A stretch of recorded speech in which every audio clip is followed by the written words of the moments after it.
بسم اللہ الرحمن الرحیم۔ السلام علیکم۔ نیوز روم پاکستان سے آج کے اخبارات میں شائع ہونے والی تازہ ترین ملکی اور بین الاقوامی خبروں کے ساتھ حاضر خدمت ہیں۔ ناظرین، آپ کو بتائیں کہ کور کمانڈرز نے بھارتی فوج کے پاکستان مخالف پروپیگنڈے کا نوٹس لے لیا ہے۔ Army chief general Qamar Javed Bajwa نے کہا ہے کہ بھارتی فوج کا بے بنیاد پروپیگنڈا ان کی مایوسی کا مظہر ہے۔ پاکستان کے خلاف ہرزہ سرائی کا مقصد داخلی مسائل سے توجہ ہٹانا ہے۔ قربانیوں سے حاصل امن و امان تباہ کرنے کی سازش ناکام بنا دیں گے۔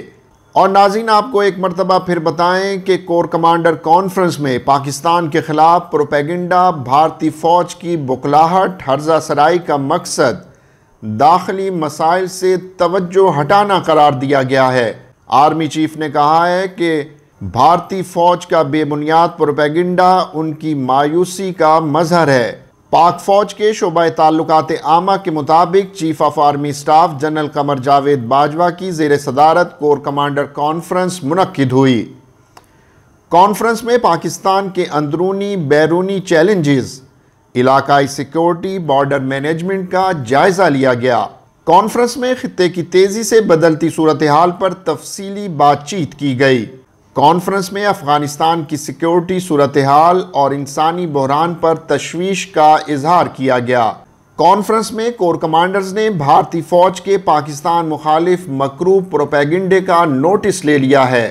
بھارتی فوج کا بے بنیاد پروپیگنڈا ان کی مایوسی کا مظہر ہے۔ آرمی چیف نے کہا ہے کہ بھارتی پروپیگنڈے کا مقصد کشمیر میں انسانی حقوق کی صورتحال سے توجہ ہٹانے کی کوشش ہے۔ قربانیوں سے حاصل امن و امان کو تباہ کرنے کی سازش ناکام بنا دیں گے۔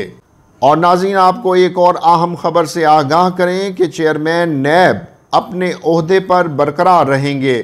آرڈیننس میں اہم ترامیم آج سے نافذ۔ نئے چیئرمین کی تقرری پر اپوزیشن لیڈر سے مشاورت کریں گے۔ وزیر اعظم کے بجائے صدر کریں گے۔ ڈیڈ لاک پر حکومت اور اپوزیشن کے مساوی اراکین پر مشتمل پارلیمانی کمیٹی فیصلہ کرے گی۔ نیب قوانین میں اہم ترامیم۔ نیا نیب آرڈیننس آج نافذ ہونے کا امکان ہے۔ وزیر اعظم نے احتساب آرڈیننس 1999 کے قوانین میں نئی ترامیم کی منظوری دے دی ہے۔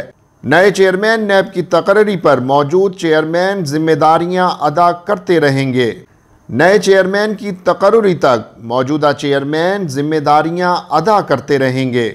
نئے چیئرمین کی تقرری کے لیے موجودہ چیئرمین کا نام پینل میں شامل ہو سکے گا۔ احتساب عدالتوں کو ضمانت کا اختیار دیا جائے گا۔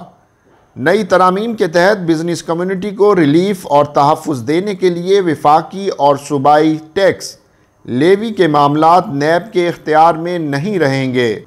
اور ناظرین، آپ کو ایک اور اہم خبر سے آگاہ کریں کہ وزیر اعظم پاکستان عمران خان نے کہا ہے کہ ہر سال $1 ٹریلین محفوظ پناہ گاہوں میں منتقل ہو رہے ہیں۔ انہوں نے کہا کہ منی لانڈرنگ کا تسلسل جاری رہا تو دنیا کے چند امیر ممالک پوری دنیا کی دولت سمیٹ لیں گے۔ ان خیالات کا اظہار وزیر اعظم پاکستان عمران خان نے ورلڈ لیڈر سمٹ سے خطاب کرتے ہوئے کیا۔ وزیر اعظم عمران خان نے کہا کہ ہر سال ترقی پذیر ممالک سے $1 ٹریلین محفوظ پناہ گاہوں میں منتقل ہو رہے ہیں۔ اس لوٹ مار کی وجہ ترقی پذیر ملکوں کی بدعنوان حکمران اشرافیہ ہے۔ اور ناظرین، آپ کو ایک اور اہم اور بڑی خبر سے آگاہ کریں کہ chief justice of Pakistan mister justice Gulzar Ahmed نے کہا ہے کہ ججوں کی کمی ہے، تمام کیسز کی فوری سماعت نہیں ہو سکتی۔ وکلاء کے بغیر عدالت اور عدالت کے بغیر وکلاء نہیں چل سکتے۔ پنجاب بار کی تقریب سے خطاب کرتے ہوئے چیف جسٹس آف پاکستان نے کہا کہ فیصل آباد میں وکیل نے فیس نہ دینے پر کلائنٹ قتل کر دیا، آئندہ ایسا نہیں ہونا چاہیے۔ اور ناظرین، آپ کو ایک اور اہم خبر سے آگاہ کرتے ہوئے بتائیں کہ وزیر اعظم عمران خان کی سربراہی میں وفاقی کابینہ کا اجلاس ہوا، جس میں 9 نکاتی ایجنڈے پر غور کیا گیا۔ وفاقی کابینہ نے 7ویں مردم شماری کرانے سے متعلق تجاویز منظور کر لیں۔ اجلاس میں فیصلہ کیا گیا کہ آئندہ انتخابات نئی مردم شماری کے تحت ہی کرائے جائیں گے، جبکہ سیزنل پیکج منظور۔ گیس کم استعمال کرنے والے صارفین کو بجلی 7 روپے یونٹ سستی ملے گی۔ وفاقی کابینہ کے اجلاس کے موقع پر انتخابی اصلاحات پر اپوزیشن مؤثر جواب نہیں دے رہی۔ 3 سے 13 ربیع الاول عشرہ رحمت للعالمین صلی اللہ علیہ وآلہ وسلم سرکاری سطح پر منایا جائے گا۔